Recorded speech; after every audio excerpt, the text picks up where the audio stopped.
Digital અરેસ્ટમાં gang પકડી જતી શું છે સમગ્ર હકીકત, કેટલા રૂપિયા પડાવ્યા હતા અને કઈ રીતે નેટવર્ક અમદાવાદ ખાતે એક સિનિયર સિટીઝન છે, 83 વર્ષના રિટાયર્ડ પ્રોફેસર છે. એમની સાથે ડિજિટલ અરેસ્ટનો બનાવ બનેલો હતો, જેમાં એમને પ્રથમ એક નોર્મલ કોલ આવેલો હતો અને કોઈએ પોતાની ટ્રાઈના અધિકારી તરીકે ઓળખ આપી હતી અને જણાવ્યું હતું કે આપના મોબાઈલ નંબરથી કોઈ સેલિબ્રિટીને પોર્નોગ્રાફિક વિડીયો સેન્ડ કરવામાં આવેલા છે, જેની એફઆઈઆર મુંબઈ ક્રાઇમ બ્રાન્ચ ખાતે થયેલી છે.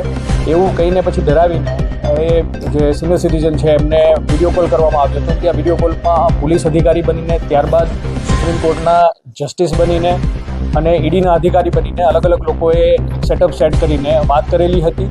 અને પછી કહેવામાં આવ્યું હતું કે આપના નામે બેંક એકાઉન્ટ બી નીકળેલા છે, જેમનો નરેશ ગોયલના કેસમાં મની લોન્ડરિંગમાં ઉપયોગ થયેલો છે. એટલે આવા અલગ અલગ બહાના બાદ એમને આરબીઆઈના લેટર, સુપ્રીમ કોર્ટના વોરંટ ઇસ્યુ ફેક જે ડોક્યુમેન્ટ છે એ મોકલવામાં આવ્યા હતા, ઈડીના લેટર મોકલવામાં આવ્યા હતા. એવું કહીને ટોટલ 20 દિવસથી વધારે એમને ડિજિટલ અરેસ્ટ કરવામાં આવી હતી અને અલગ અલગ તારીખોમાં એમની પાસે ટોટલ 7 કરોડ 13 લાખ રૂપિયા જેટલા અલગ અલગ અકાઉન્ટમાં ટ્રાન્સફર કરાવવામાં આવ્યા હતા. આમાં જે વોટ્સએપ નંબરથી જે કોલ કરવામાં આવે તો એ વોટ્સએપ નંબરથી જે અમારી ટીમે ઇન્વેસ્ટિગેટ કરી એ બધા કંબોડિયાથી યુઝ થયેલા છે. એટલે જે સેટઅપ આખું જે ડિજિટલ અરેસ્ટનું ચાલતું હતું એ કંબોડિયાથી ચાલતું હતું.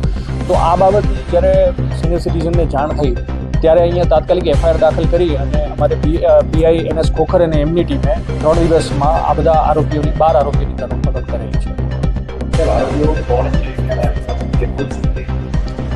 જેમ કે આ ટોટલ જે 7 કરોડ 12 લાખથી 13 લાખની જે રકમ છે એ પહેલાં 4 એકાઉન્ટમાં ટ્રાન્સફર કરવામાં આવેલી હતી RTGSના, જેમાંથી 2 એકાઉન્ટ છે એ બિહારના, 1 એકાઉન્ટ દિલ્હીનું અને 1 એકાઉન્ટ આસામનું છે. એ 4 એકાઉન્ટમાંથી આ સમગ્ર રકમ 100થી વધારે એકાઉન્ટોમાં ક્લિયર કરવામાં આવી હતી.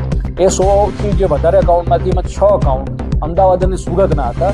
એની તપાસમાં આ બધા જે આરોપીઓ છે એની ધરપકડ કરવામાં આવેલી છે. તો એમાં 4 આરોપી એવા છે કે જે પોતે 3 આરોપી એવા છે કે જે અકાઉન્ટ હોલ્ડર છે અને બાકીના જે આરોપીઓ છે કે એની ઉપર જે અકાઉન્ટ લેવાનું કામ કરતા હતા અને અલ્ટિમેટલી એમાંથી જે બે એક જનક ભીખાભાઈ ગડાદરા, અનિકેત મહેશભાઈ ઢોલા, આ બંને આરોપીઓ છે ટેલિગ્રામ મારફતે ચાઇનીઝના લોકોના સંપર્કમાં હતા અને આ જે બી ફ્રોડના પૈસા છે અલગ અલગ ડમી એકાઉન્ટમાં મેળવી અને એમને ક્રિપ્ટોકરન્સીમાં 10% કમિશન લેતે કન્વર્ટ કરતા હતા. અન્ય 2 આરોપીઓ છે એક હેતેન્દ્ર સોલંકી અને એક નયન ગોવિંદભાઈ હિંસુ, જે પોતે ટીચર છે. આ બંને લોકો બી અલગ અલગ 6 મહિનાથી 1 વર્ષ સુધી આવા ડમી એકાઉન્ટો મેળવીને રાજસ્થાનમાં કોઈ એક વ્યક્તિને આપતા હતા અને જ્યાં રાજસ્થાનની જે વ્યક્તિ છે અગેન એ કેશ વિડ્રો કરીને ક્રિપ્ટોકરન્સીમાં કન્વર્ટ કરી રહી છે.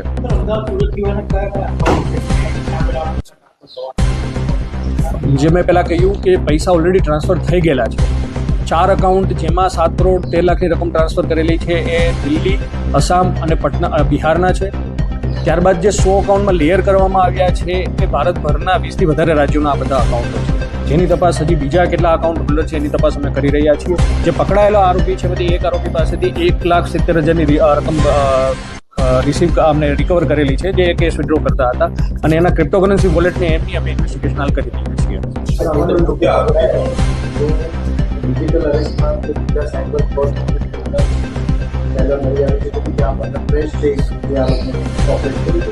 આમાં એક આરોપી છે કે અનિલ મોરડિયા, એમની ક્રિમિનલ હિસ્ટ્રી છે બટ જે કેસીસ છે સાયબર ક્રાઇમને રિલેટેડ.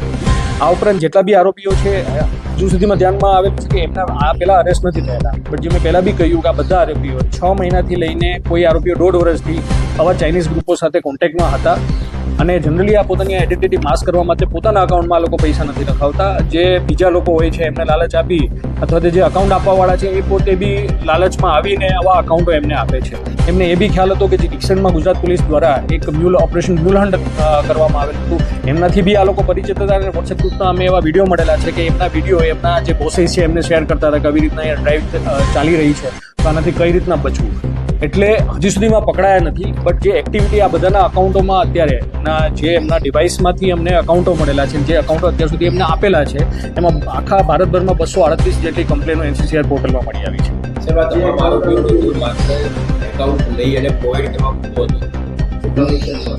જે મેં પહેલાં કહ્યું, ખાલી અકાઉન્ટ લઈને પ્રોવાઈડ કરવા પૂરતો નથી. એ દે હેવ એક્ટિવ રોલ. એ અકાઉન્ટમાંથી પૈસા આવે છે, 2 સબ ગેંગ જે છે એ પૈસા વિડ્રો કરીને અને ક્રિપ્ટોકરન્સીમાં કન્વર્ટ કરે છે. એટલે એ આ જે ચાઇનીઝ ગેંગને કોઈ બી ડિજિટલ અરેસ્ટ કે ઇન્વેસ્ટમેન્ટ ફ્રોડ જે ચાઇનીઝ ગેંગ દ્વારા આચરવામાં આવતા સાયબર ક્રાઇમ ગુના છે એમની પ્રોસીડ ઇન્ડિયાની બહાર છે ક્રિપ્ટોકરન્સીમાં મોકલવામાં આવે છે. તો એમનો એક્ટિવ રોલ છે કે એ આ ક્રિપ્ટોકરન્સીમાં નાણાં ભારતની બહાર મોકલે છે 10% કમિશન લઈને. અને એક જે ગેંગના જે સભ્ય હિતેન્દ્ર સોલંકી છે એ પોતે આ બધી કીટો રાજસ્થાનમાં મોકલતા હતા એક અન્ય આરોપીને. ત્યાંથી એ પૈસા વિડ્રો થાય છે અને પછી આગળ આ ક્રિપ્ટોકરન્સીમાં કન્વર્ટ થઈને ભારતની બહાર મોકલવામાં આવે છે. એમાં હિતેન્દ્ર બહાર રાજસ્થાનમાં એકાઉન્ટ આપતા હતા, એને બી તદ્દન પેલે કમિશન કે રાજસ્થાન વાળા આરોપીની કોઈ ઓળખ નથી. એની અમે હજી એ બાબતમાં અમે આગળ ઇન્વેસ્ટિગેશન કરી રહ્યા છીએ અને આગામી સમયમાં એમની બી ધરપકડ કરવામાં આવશે. અને જે એમને જે હિતેન્દ્ર સોલંકીને છે એને પર અકાઉન્ટ 25,000 રૂપિયા આપવામાં આવતા કીટના.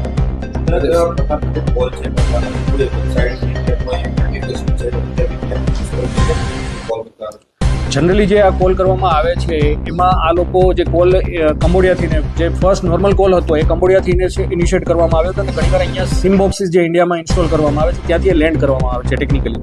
પછીના જે 2 નંબરથી કોલ આવેલા છે વોટ્સએપ કોલ હતા.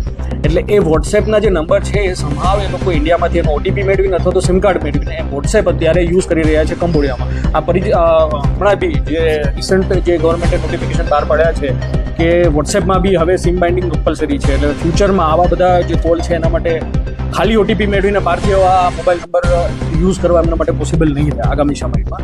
એટલે જે કોલ થઈ રહ્યા છે આ તો વોટ્સએપથી કરવામાં આવે છે, યા તો સિમ બોક્સથી નોર્મલ કોલ કરવામાં આવી રહી છે. આજે ઝડપ છે કે આરોપી જે બને જે ચાઇનીઝ ગેમ સંપર્કમાં આવ્યા તો કેવી રીતે સંપર્કમાં આવ્યા હતા અને કોઈ મુલાકાત થઈ હતી? ચાઇનીઝ ગેંગ જે છે એમના ઘણા બધા એવા એજન્ટો જે એક્ટિવ છે એ ટેલિગ્રામ ગ્રુપ ચલાવતા હોય છે જેમાં USDT ટુ INR ઇન્ડિયા યા INR ટુ USDT કન્વર્ટ કરવાના ગ્રુપો ચલાવતા હોય છે, જેમાંથી આવા ઇન્ડિયામાં જે બેઠેલા લાલચુ લોકોની આ લોકો તલાશ કરે છે અને એમને 10% કમિશન આપીને એમની પાસેથી આવા બધા અકાઉન્ટો મેળવે છે અથવા તો ક્રિપ્ટોકરન્સીની પ્રોસીડ મેળવે છે. આ ઉપરાંત જે એક આરોપી છે હિતેન્દ્ર સોલંકી, એમને રાજસ્થાનના જે વ્યક્તિનો સંપર્ક થયો છે ઇન્સ્ટાગ્રામની એક એડ થ્રુ થયો છે જેમાં એક એડ મૂકવામાં આવેલી હતી કે આવી રીતના સેવિંગ અકાઉન્ટ અમને આપો અથવા તો કરંટ અકાઉન્ટ આપો અને ઘર બેઠા પૈસા કમાવો. એવી એડ જોઈને એને લાલચમાં આપીને પછી પોતાનું અને પોતાના પરિવારના અને અન્ય લોકોના 8થી વધારે અકાઉન્ટ હિતેશ સોલંકીએ આપ્યા છે છેલ્લા 4 મહિનામાં. આ ઉપરાંત જે અન્ય આરોપીઓ છે જેમ કે જનક ભીખાભાઈ ગોડાદરા એને છેલ્લા 1.5 વર્ષમાં 40થી વધારે અકાઉન્ટો આવી રીતના યુઝ કરેલા છે ડમી અકાઉન્ટ જે ક્રાઇમની પ્રોસીડ રિસીવ કરવા માટે.